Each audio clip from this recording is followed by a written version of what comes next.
ما بعد فاعوذ باللہ من الشیطان الرجیم بسم اللہ الرحمن الرحیم والسابقون الاولون من المہاجرین والانصار والذین اتبعوهم بإحسان رضی اللہ عنہم ورضوا عنہ وأعد لهم جنات تجری تحتها الانہار خالدین فیہا ابدا ذلک الفوز العظیم۔ اور مہاجرین اور انصار میں سے نیکی میں سبقت کرنے والے اور سب سے پہلے ایمان لانے والے اور جن مسلمانوں نے نیکی میں ان کی اتباع کی، اللہ تعالیٰ ان سے راضی ہو گیا اور وہ اللہ سے راضی ہو گئے، اور اللہ تعالیٰ نے ان کے لیے ایسی جنتیں تیار کی ہیں جن کے نیچے سے دریا بہتے ہیں اور ان میں ہمیشہ ہمیشہ رہیں گے، اور بہت ہی بڑی کامیابی ہے۔ اسلام کے اندر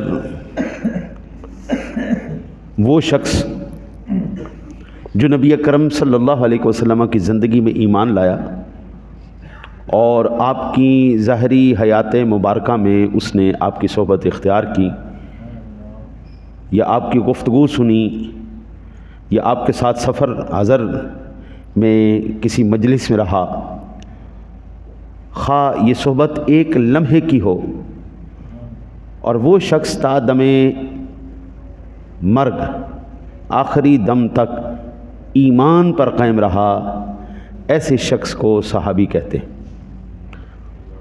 اب ان میں سے دو کیٹیگریز ہیں بڑی بڑی، ایک کہلاتے ہیں مہاجرین، ایک کہلاتے ہیں انصار۔ مہاجرین وہ جنہوں نے حضور سرور دو عالم صلی اللہ علیہ وسلم کے ساتھ مکے سے مدینہ ہجرت کی۔ ایک ہے انصار، وہ جو وہاں پر رہتے تھے اور انہوں نے ان کو پناہ دی۔ یہ دو بڑی کیٹیگری ہیں۔ میں نے آپ کے سامنے کیا تلاوت کیا جی؟ اللہ کا قرآن، ٹھیک ہے جی، اللہ کے قرآن کی آیت میں نے آپ کے سامنے تلاوت کی، اور اللہ تعالیٰ نے کیا ارشاد فرمایا؟ والسابقون الاولون من المہاجرین والانصار۔ مہاجرین کون؟ جو ہجرت کرنے والے۔ انصار کون؟ جنہوں نے ان کی مدد کی، مدینے والے۔ والذین اتبعوهم بإحسان رضی اللہ عنہ، اور جن مسلمانوں نے نیکی میں ان کی اتباع کی، رضی اللہ عنہم ورضوا عنہ، اللہ ان سے راضی ہو گیا اور وہ اللہ سے۔ یہ سرٹیفکیٹ کس نے جاری کیا ہے؟ اللہ تعالیٰ نے، ٹھیک ہے نا جی۔ نہ صرف یہ سرٹیفکیٹ جاری کیا کہ میں ان سے راضی ہو گیا، انہوں نے مجھے راضی کر لیا، بلکہ فرمایا وَأَعَدَّ لَهُمْ جَنَّاتٍ تَجْرِي تَحْتَهَا الْأَنْهَارُ، اللہ تعالیٰ نے ان کے لیے ایسی جنتیں تیار کی ہیں جن کے نیچے دریا بہتے ہیں اور وہ ہمیشہ ہمیشہ اس میں رہیں گے۔ ذَلِكَ الْفَوْزُ الْعَظِيمُ، یہ بہت بڑی کامیابی ہے۔ ایمان سے بتائیے گا، اس ضمانت کے بعد کوئی شک رہتا ہے صحابی کے جنتی ہونے میں؟ اتنی بڑی شہادت قرآن نے دی ہے۔ اللہ کہتا ہے میں نے ان کے ساتھ جنت کا وعدہ کر لیا ہے، میں ان سے راضی ہو گیا ہوں، اور میں نہ صرف ان سے راضی ہوا بلکہ وہ لوگ جو ان کے راستے پہ چلیں گے، صحابہ کے نقش قدم پر چلیں گے، ہم ان سے بھی میں راضی ہو گیا۔ حضرت اس کے بعد پھر مجھے نہیں ابھی تک سمجھ میں آئی کہ 14 صدیاں پہلے جو معاملات اللہ تعالیٰ نے حل کر دیے صحابہ کی زندگی میں ہی، وہ آج کیوں اکھاڑے جا رہے ہیں؟ حضور سرور دو عالم صلی اللہ علیہ وسلم کی صحبت میں امی عائشہ رہی یا نہیں رہی؟ زوجہ محترمہ ہے نا، جب تک آقا جی حیات رہے اماں جی رہی، ہاں جی، آقا جی کے وصال کے بعد بھی رہیں، ٹھیک ہے جی۔ حضرت علی المرتضیٰ شیر خدا حضور کے ساتھ رہے، حضرت امیر معاویہ حضور کے ساتھ رہے۔ یہ تینوں ہستیاں، سیدنا ابو بکر صدیق، سیدنا عمر فاروق اعظم رضی اللہ تعالیٰ عنہ، سیدنا عثمان غنی رضی اللہ تعالیٰ عنہ، یہ حضور کے ساتھ رہے جب تک آقا جی حیات رہے، یہ رہے، اور جب تک ان کی زندگیاں رہیں یہ ایمان پر قائم رہے۔ ان کے ایمان میں کوئی شک والی بات تو نہیں ہے نا جی۔ اب ان میں سے کوئی کیٹیگرائز کر کے معاذ اللہ ایک کو جہنمی بنا دے، ایک کو جنتی بنا دے، ایمان سے بتانا یار وہ بندہ ٹھیک ہے یا اللہ کا قرآن ٹھیک ہے؟ بات ختم۔ مجھے ابھی تک یہ سمجھ میں نہیں آئی، لوگوں کا اتنا دماغ خراب ہو گیا ہے۔ وہ قرآن کا انکار کرتے ہوئے صرف اپنا آپ بنوانے کے لیے،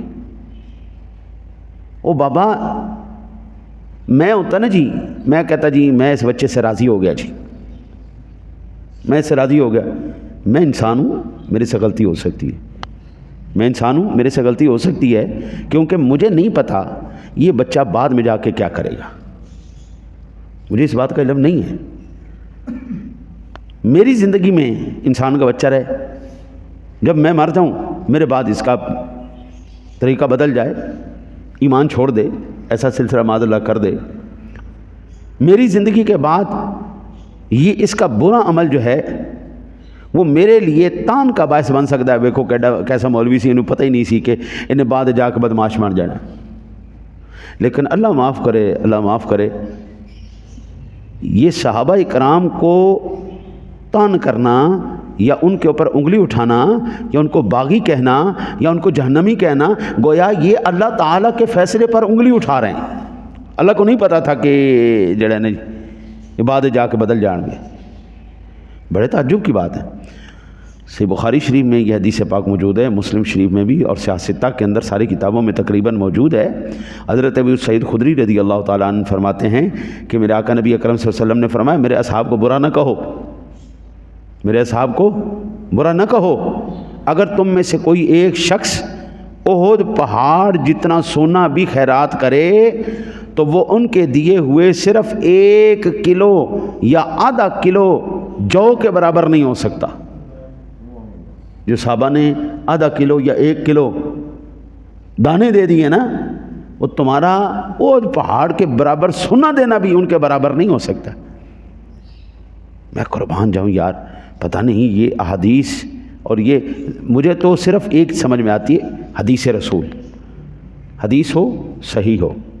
مجھے بخاری کا کیڑا نہیں ہے، مجھے مسلم کا کیڑا نہیں ہے کہ صرف بخاری میں دکھاؤ تو میں مانوں گا یا مسلم میں دکھاؤ تو میں مانوں گا، مجھے کہیں اور دکھاؤ گے، کوئی اور حدیث دکھاؤ گے تو میں نہیں مانوں گا۔ نہ نہ نہ، میرے لیے حضور کا فرمان ہونا چاہیے، سند اس کی صحیح ہونی چاہیے، بس بات ختم ہو، مجھے ماننے میں کوئی تکلیف نہیں۔ وہ ترمذی شریف میں ہو، وہ ابو داؤد شریف میں ہو، وہ مسند امام احمد کے اندر ہو، وہ کنز العمال کے اندر ہو، وہ مشکات شریف کے اندر ہو، وہ نسائی شریف کے اندر ہو، وہ کہیں پر بھی میرے سونے نبی کا فرمان ہے، سند اس کی بالکل متصل ہے، صحیح ہے، مجھے ماننے میں کوئی تکلیف نہیں۔ لیکن البتہ یہ بخاری مسلم کی ہی حدیث پاک ہے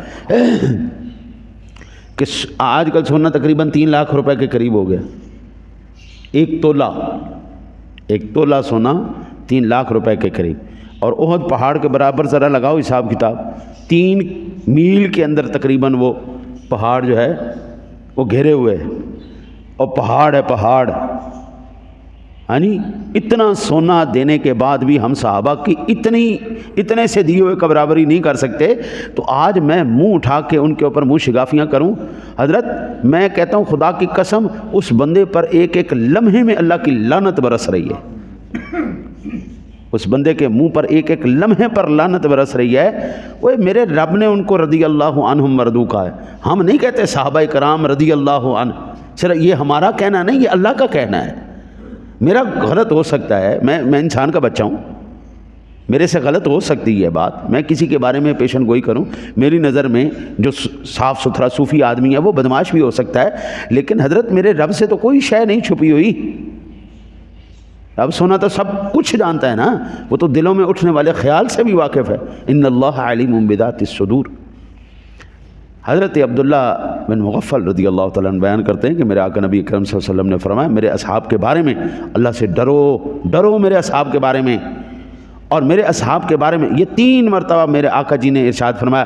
آپ نے فرمایا میرے بعد ان کو اپنے تان کا نشانہ نہ بناؤ، خبردار میرے صحابہ کو تانے مارتے ہوئے ان کے خلاف بکواس کرتے ہو، میرے بعد ایسا نہ کرنا۔ جس نے ان سے محبت رکھی تو اس نے میری وجہ سے محبت رکھی۔ بھائی صحابہ سے ہمیں اس لیے محبت ہے نا، حضور کے صحابہ ہیں، ہمیں کوئی اور مقصد تو نہیں ہے نا۔ اور حضور فرماتے ہیں جس نے ان سے بغض رکھا اس نے مجھ سے بغض رکھا۔ سادہ سی بات ہے، ہم صدیق اکبر پر جان چھڑکتے ہیں تو حضور کی وجہ سے چھڑکتے ہیں، ورنہ ابو لہب نہیں آپ کا چاچا تھا، ابو جہل بھی تھا نا، ہم اس کو لعنتی کہتے ہیں، اور دونوں لعنتی سن۔